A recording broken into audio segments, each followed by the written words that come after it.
Well, in case you're new here, it's always good to take a quick peek at the comment section to get kind of a good idea of the content creator you're about to watch. Let's take a listen here. What were my last three comments? Let's see. This was one of the most painful things I've ever witnessed. Okay, not too good. Ouch, just literally just ouch. And bro, you need to chill out, okay? Those were my last three comments. So if you're new here, I guess you know what to expect. So let's hop back into the 5-minute pool, see if we can farm some very nice wholesome comments today. Zen chess. Let's see. Elephant Gambit. Nothing gets me going more than an Elephant Gambit. This is going to be anything but the most painful experience you've ever had as a viewer, because this is one of my favorite opening weapons. There's so many tricks and traps that opponents might end up falling for when you go for this, like bishop to c4, which looks like it attacks the f7 pawn twice, because it does, but it loses immediately. The queen takes g2. Now, I'm a professional Elephant Gambitier, okay? I can see this coming a mile away, and you might be like, hey man, I've been here a while. How come like all 10 of your chess videos in a row have been exactly the same line? Well, it's because people aren't watching Vampire Chicken, okay? There's not as many Vampire Chicken subscribers as you might think, okay? And now we're just going to go down this line. Oh, the bailout! They realized that they were worse. Oh, wow. So this is all I know, is that you go here and you're better with black. But wow, the opponent actually, for the very first time, somebody recognized that there was a trap, and they decided not to fall for it today. Imagine that. Watch this. Castle, watch this, watch this, watch this. Oh, my knight! Oh! Oh! See if we can be a little bit sneaky. I'm not Eric Rosen, so I can't get away with it the way that some people can. Oh!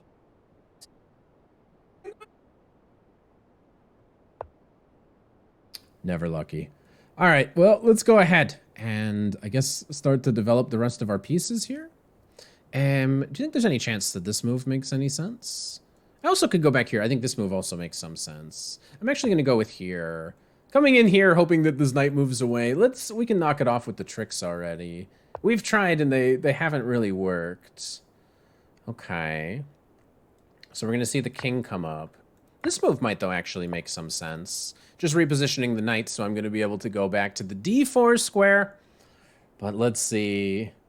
Let's see what's going to happen. Because if I go here, it forces the king to stay on the d file. Which I think... Ooh, wait. If the d file is open, that actually could be insanely dangerous. So if you stay on the d file, I can move my knight anywhere, and it's going to be check. And if you have to go the other way, I'm at least going to be able to win a pawn. So here I can at least win this rook. So I'm a bit surprised by this one. Let's win this rook and see how it goes. If they go here, I have another trick. All right, all right, all right. Okay, good one there, good one there. Don't suppose there's any... Well, let's try this. The idea is that I'm going to move my rook away now. If you do this, there's some check. If you go here, I win the knight. So my knight's hanging, but also their knight is currently hanging. Okay, I'll just grab this pawn. Grab this pawn. Let's see which way the opponent wants to recapture. But now we're up a significant amount of material. Suppose if knight comes in, I go this way. Otherwise, I go here, threatening to bring this rook in. So it's actually really cool to see the first person ever realize that they had fallen for a trap and get out of it. Because most people just simply don't. Let's go here and then here, maybe. Or initiate some trade. Either way, however they want to do it. Now, knights are just kind of tricky. So let's be safe and just come out this nice, safe square over here and try to push this majority at some moment. And I'm just going to try as best as I can to not get forked. It's a tough thing to do. Ah, a fork. They would hang a king, though. That one, you can't really fool them on, at least not on the internet. Maybe in a real game over the board, you could be like, oh no, my rook, because they would be allowed to play an illegal move. Okay, now there should be some weak targets. I think it's going to become difficult to defend everything, but they are going to have this f-pawn. Let's not take that pawn yet. Okay. This is how we advance our pawn.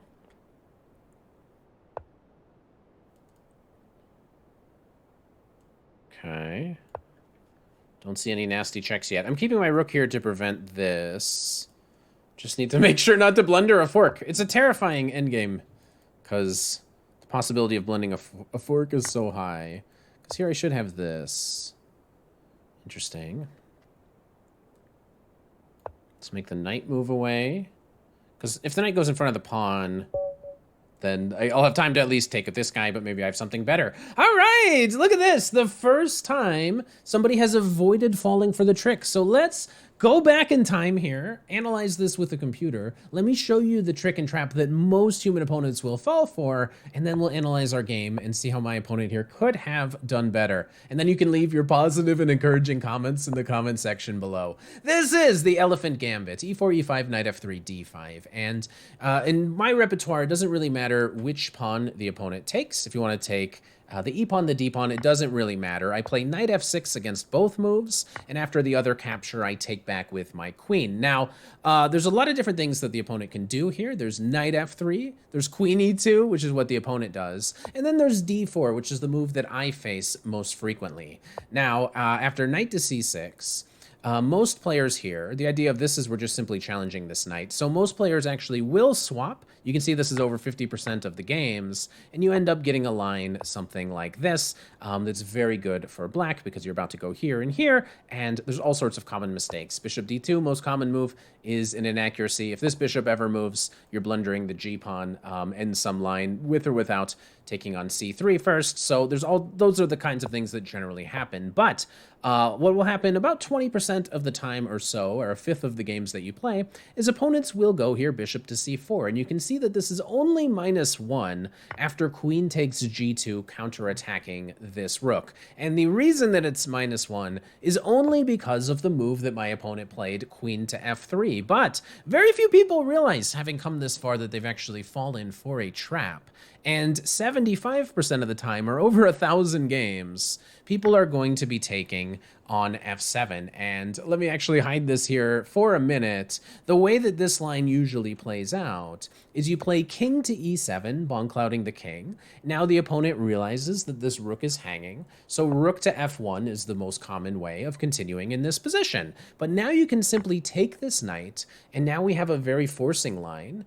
After the pawn takes, you take the bishop, and even here it looks, like whatever, you're just going to simply be able to recapture this knight, but then you hit your opponents with this move, bishop to g4, and from here, recently, I had an opponent go here, which is an unfortunate move because it blunders a queen, but the two main moves are queen d4 or queen d3. They're both actually met with the same amazing move by black. If you haven't seen it before, rook to d8, and this is where a lot of players continue to go wrong again. Queen to c4, forcing the king to move up, is actually the best try for white, but white is completely lost here. If you do decide to grab the rook, the point is that you can play bishop to b4, winning this queen. Crafty opponents will realize, oh, well, that just means I should move my queen all the way back, but even craftier us, this is a checkmate, and this is a checkmate. So using these bishops, exploiting this pin and giving a check, either with the queen or the rook, is the way that you win this. So instead, after rook to d8, most opponents are going to be playing here check, forcing our king to come up. Now, much like my game, we had this. This is the Anderson mate, if I'm not mistaken, when you have the bishop and the rook and they deliver a mate like this. So this is something that the opponents will try to stop. They'll play knight to c3, and now you can put another piece on pre, where your opponent can capture it for free, but if they do, they're going to end up losing. And it's bishop to b4, pinning the knight, so you're renewing this threat, and you're also just being able to bring your other rook in. So if the queen takes, which is the only thing that you can really do, you play this rook into e8. After this bishop comes out, you now take this bishop, another sacrifice by black, and the idea now is that when they recapture, you have this checkmate here on d2. So that is the most common trap, and that is what usually happens when we go down this line. So we've won with that trap many, many, many times on this channel. But back to bishop to c4, I took here, and again, there is a way for the opponent to bail out. So if they see the entire trap coming, they can play queen to f3. And this is the first time that I've ever faced this, and I've had this dozens of times winning with this one simple trap. So big congratulations to my opponent. And I just remembered that it's swap bishop here, and then that was it. I don't remember exactly what to do. So this is my first opportunity to actually analyze a game where I've had one of these. Now, the opponent immediately makes what I guess is what most people do, but it's probably not the most accurate way of continuing. Computer likes here, but bishop d6, and still some sort of advantage. c3, whatever, you can castle, and it's going to be pleasant for black. But my opponent decided to play knight to e5, which seems to make enough sense. But now I can take on e5, which I did, and I can castle, and I tried to do it quickly, hoping that my opponent might overlook this, take my knight, and end up getting checkmated. But I couldn't fool him that easy. Bishop to d3 came into the position. This is one way to block the d file. Now I went here, mostly because it was silly. It might make a little bit more sense to actually drop back to d7 in order to put pressure on this pawn. If pawn to f4, knight to c5, putting pressure on this guy, the bishop can't really move away because I'm coming in. So if I can get to this position and forcefully get to a position where I can put a double attack on d3, this probably does end up being a lot more accurate. I wonder if humans would go here to avoid losing a pawn, right? Because the king would protect it. I could imagine a human doing that, but then the bishop can come back. So somehow they're going to be losing this. So white should lose material in that line. I was a bit goofier. I went knight to e4. Opponent brought the knight in. Knight to c5 is correct. The idea of putting as much pressure on this bishop as possible. Bishop went back. I took the bishop. Keeping the bishop on with some pressure also seems to be an idea, but I had in mind not rook to e8, putting pressure on the e-pawn, but I had the idea of going back and springing forward. And this worked out really well because my opponent just kind of allowed it. And here they're getting off the d file. Knight to f3 is a lot better. This actually prevents the knight from being able to come in, but I'm still going to be able to, I think, develop my pieces very quickly here.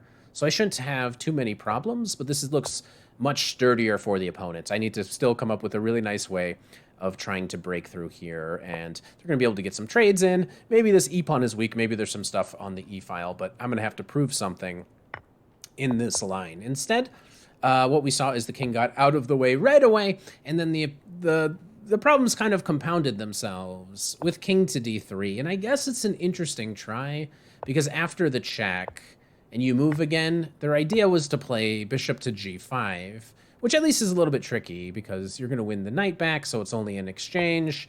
But I went here, takes, moved my rook away, gave this knight away, and now took back. And yeah, no matter what's happening here, I should be a lot more active. Taking is winning. And then probably everything is winning from here. I don't imagine, I didn't even take that h-pawn. I don't know why I didn't. I just went straight for this trade. Then I thought it was going to be a little bit easier to win this pawn, but I was always scared to win this pawn because of this guy. But at some point, the opponent just resigned here. So maybe they can stay alive because they still have this f-pawn, but objectively, I'm going to be winning this next, and then I have a c-pawn that can run, or somehow they're just not going to have a good time trying to defend this. Maybe it's just not so easy to even come up with a good square for this knight. But if you can find it easy to hit that subscribe button, it would mean a lot to me, and I'll see you for the next video.